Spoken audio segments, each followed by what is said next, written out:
श्री शिवाय नमस्तुभ्यम। दोस्तों, हर हर महादेव। जैसा कि आप सभी लोग जानते हैं, गुरुदेव की कथा हरियाणा राज्य के सिरसा में रामानगरिया रानिया रोड तारा बाबा की कुटिया में गुरुजी पंडित प्रदीप मिश्रा जी द्वारा श्री गुरु शिव महापुराण कथा शुरू हो गई है और आज 29 फरवरी 5वें दिन की कथा पूर्ण हो चुकी है। यह 7 दिवसीय शिव महापुराण कथा है जो 25 फरवरी से 2 मार्च 2024 तक आस्था चैनल और यूट्यूब के माध्यम से देखी व सुनी जा सकती है। वीडियो को अंत तक जरूर देखें, बिल्कुल भी स्किप ना करें। आज 29 फरवरी की कथा में गुरुजी ने बहुत ही उपयोगी जानकारी दी है व पत्र पढ़े हैं, जिसकी जानकारी हम आपको इस छोटे से वीडियो से देंगे। अगर किसी कारणवश आपकी 29 फरवरी की कथा छूट गई है तो पूरी कथा की विशेष जानकारी आपको इस छोटे से वीडियो से प्राप्त हो जाएगी। और आप बढ़ते हैं आज के विशेष जानकारी की ओर, पत्र और उपाय की ओर। तो हम आपको बता दें, आज की कथा में हम आपको गुरुजी ने बताया है 9-15 वाला उपाय। उस 9-15 के उपाय की पूर्ण जानकारी हम आपको इस छोटे से वीडियो में देंगे।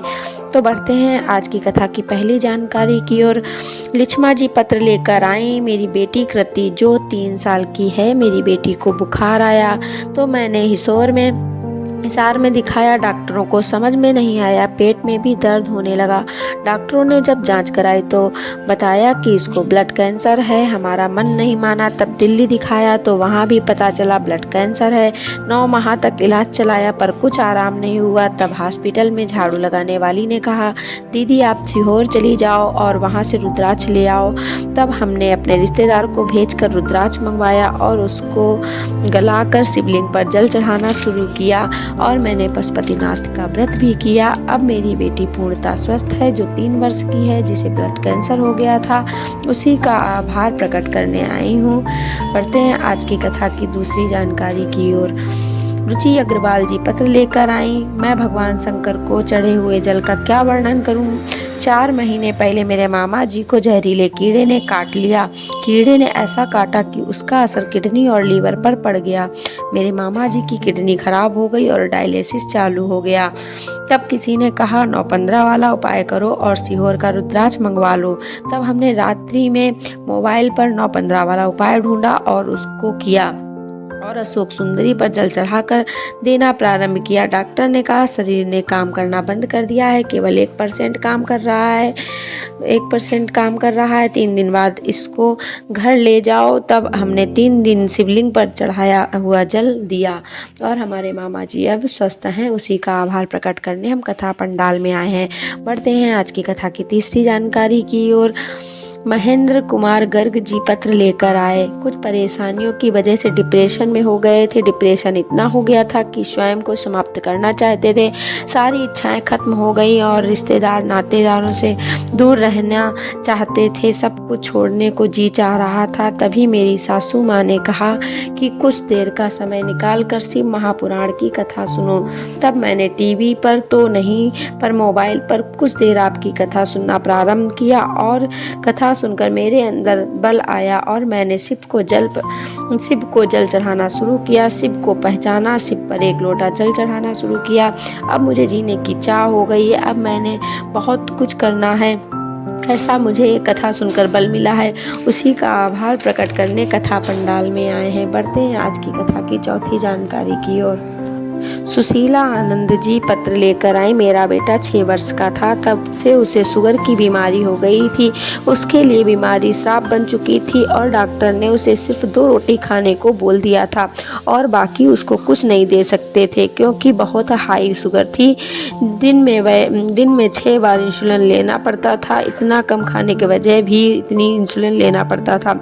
उसको 15 से 20 दिन आईसीयू में भर्ती करना होता था, क्योंकि उसकी शुगर 550 से नीचे नहीं आती थी। डॉक्टर ने 2 रोटी से उसकी 1.5 रोटी कर दी और उसके बाद 1 रोटी कर दी। मेरे बेटे ने 6 साल तक नरक वाला जीवन यापन किया। उसे अगर चोट लग जाती थी तो वह कभी ठीक ही नहीं होती थी। फिर हम किसी डॉक्टर के पास गए और वहाँ से कंपाउंडर ने सीहोर वाले महाराज की कथा का बताया और बेलपत्र का उपाय बताया। हमने कथा सुनना शुरू किया। बच्चे को बेलपत्र खिला देती, जल पिला देती और जहाँ मैं बार बार हॉस्पिटल जाती थी अब रोज मंदिर जाती हूँ, 1 लोटा जल और बेलपत्र चढ़ाती हूँ।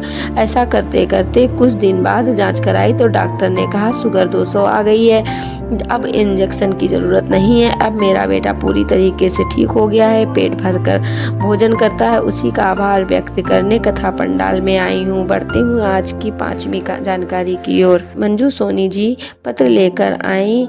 जो मैंने बाबा से मांगा वो बाबा ने मुझे दिया है। मेरे यहाँ एक राधा नाम की लड़की कार्य करती है जिसका बेटा बोल नहीं सकता, लोग उसे गूंगा बोलते हैं। उसकी वाणी नहीं थी, वह मेरे पास आकर एक ही बात बोलती, मेरा बेटा बोलता नहीं है। पर जिस दिन से आपकी कथा सुनी है तब से यही बताया है कि तू रोज 1 लोटा जल शिवलिंग पर चढ़ाया कर और 1 बेलपत्र खिलाया कर।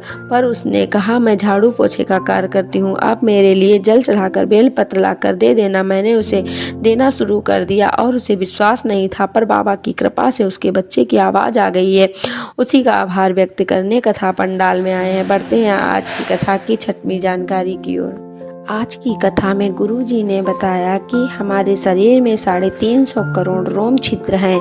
शास्त्र कहता है, शिव महापुराण की कथा कहती है कि अगर हम 1 रोम छिद्र के बराबर शिव की अविरल भक्ति धारण करते हैं तो हमें शिव की प्राप्ति होती है। बढ़ते हैं आज की कथा की 7वीं जानकारी की ओर। गुरुजी कहते हैं कि आप 24 घंटे भले ही ना भजन करें, अगर आप घंटों माला पकड़ के बैठे हैं, भगवान का मंत्र जाप कर रहे हैं, परंतु तुम्हारे मनोवृत्ति में परमात्मा नहीं है, तो ऐसे में तुम्हें भगवान की शरणागति प्राप्त नहीं होगी। अगर आप सच्चे दिल से भक्ति के साथ 1 लोटा जल शिव को अर्पित कर रहे हैं तो शिव आपके हैं और आप शिव के हो गए हैं। बढ़ते हैं आज की कथा की 8वीं जानकारी की ओर। गुरुजी ने अपनी कथा में कहा, जीवन में कितना ही दुख हो, परेशानी हो, तकलीफ चल रही हो तो भी घबराना नहीं है। शिव पुराण की कथा कहती है कि दुख कितना भी भारी क्यों ना हो, अपने जीवन में मुस्कुराना है और 1 लोटा जल शिवलिंग पर चढ़ाना है। बढ़ते हैं आज की कथा की 9वीं जानकारी की ओर। गुरुजी ने कहा कि किसी को घर में घुसना, किसी के घर में घुसना, किसी के दिल में घुसना साधारण बात नहीं है। बढ़ते हैं आज की कथा की 10वीं जानकारी की ओर। गुरुजी ने कहा, पुरुष को ओम नमः शिवाय व स्त्री को नमः शिवाय का जाप करना चाहिए और ऐसे में झंझट हो जाता है किसको क्या जपना चाहिए, तो पुरुष और स्त्री दोनों को ही श्री शिवाय नमस्तुभ्यम का जाप करना चाहिए। इसे कोई परेशानी नहीं है किसको क्या जपना है, तो दोनों को ही श्री शिवाय नमस्तुभ्यम का जाप करना चाहिए। बढ़ते हैं आज की 11वीं जानकारी की ओर। गुरुजी ने आज की कथा में एक बहुत प्यारी ही लाइन कही है। वैसे तो गुरुजी कहते हैं, क्या किसको रोइए, चादर तान के सोइए, 1 लोटा जल सारी समस्याओं का हल। लेकिन आज गुरुजी ने अपनी कथा में एक नई लाइन बोला है। गुरुजी ने कहा, आएगा दुख अगर तो उसको टालेंगे, हम महादेव के भक्त हैं, महादेव ही हमें संभालेंगे। बढ़ते हैं आज की कथा की 12वीं जानकारी की ओर। माता लक्ष्मी को लोग रोज अपने घर में बुलाना चाहते हैं, माता सरस्वती को लोग रोज अपने घर में बुलाना चाहते हैं, पर दुर्गा भवानी को 9 दिन बिठाकर आखिरी में छोड़ आते हैं, क्योंकि माता के नियम बड़े पक्के हैं। फलहार करना है, जोत जलाना है, जगराता करना है, भवानी को मनाना है। और जब 9 दिन में माता खुश हो जाती हैं तो शिव जी कहते हैं, पूरे साल में 9 दिन जो माता जगदम्बा भवानी को दिल से भज लेता है वो उसके साल भर की व्यवस्था करके चली जाती हैं। बढ़ते हैं आज की कथा की 13वीं जानकारी की ओर। गुरुजी ने कहा, शिव का जो भक्त होता है वह सभी से दूरी बनाकर अपनी मस्ती में मस्त रहता है। उसके 3 प्रकार के लक्षण गुरुजी ने बताए हैं। शिव भक्त ने अगर त्रिपुंड लगाया है तो मस्तक में हाथ लगाने नहीं देता है। दूसरा, शिव का भक्त कभी निगाहें नहीं मिलाता, नीचे निगाहें करके बैठा रहता है। तीसरा, अपने पास वो किसी को आने नहीं देता, वह अकेला एकांत में रहना पसंद करता है। बढ़ते हैं आज की कथा की 14वीं जानकारी की ओर। गुरुजी ने कहा, आप सभी को 3 पर हमेशा विश्वास रखना चाहिए। जो गुरु से मंत्र लेता है उसे अपने गुरु पर इतना भरोसा होना चाहिए कि मैं गलत हो सकता हूँ पर गुरु का मंत्र गलत नहीं हो सकता। आपको अपने गुरु जी की बातों पर भी पूरा विश्वास होना चाहिए। जिस शंकर पर आप रोज 1 लोटा जल चढ़ाते हैं उस पर पूरा विश्वास रखना चाहिए कि यह जल औषधि का कार्य करेगा, मेरे जीवन का कल्याण करने वाला है, ऐसा विश्वास होना चाहिए। अपने माता पिता भले ही आपको गाली दें, अपशब्द दें, ताना दें, आड़ा टेढ़ा बोलें, आपको विश्वास हमेशा उनके प्रति होना चाहिए, क्योंकि वह आपके लिए गलत नहीं बोल सकते।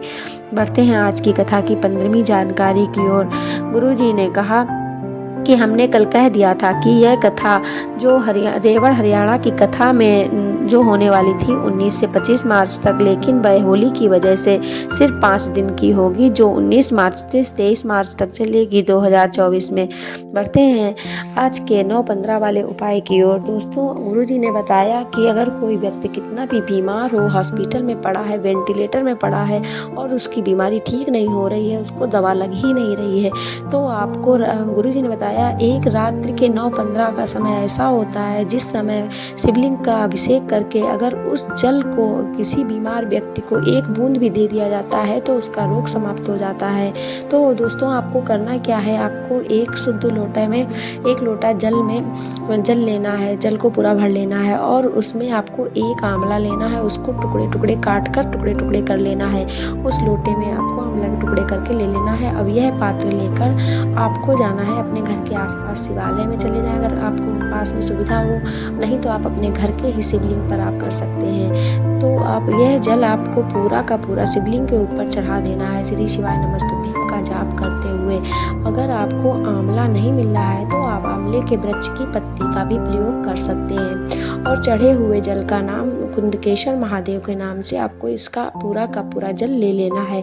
और बीमार व्यक्ति को, रोगी व्यक्ति को जो वेंटिलेटर पे पड़ा है, उस व्यक्ति को अगर आप 1 बूंद भी उसके मुख पे डाल देते हैं तो उसकी बीमारी ठीक होने लगती है और वह शीघ्र ही उसका शरीर काम करने लगता है और दवा भी उसको धीरे धीरे लगने लगती है। तो गुरु जी द्वारा बताए गए आज की कथा के सारे उपयोगी जानकारी हमने आपको दी। आपको वीडियो कैसा लगा आप हमें ज़रूर बताइएगा, कमेंट करिएगा।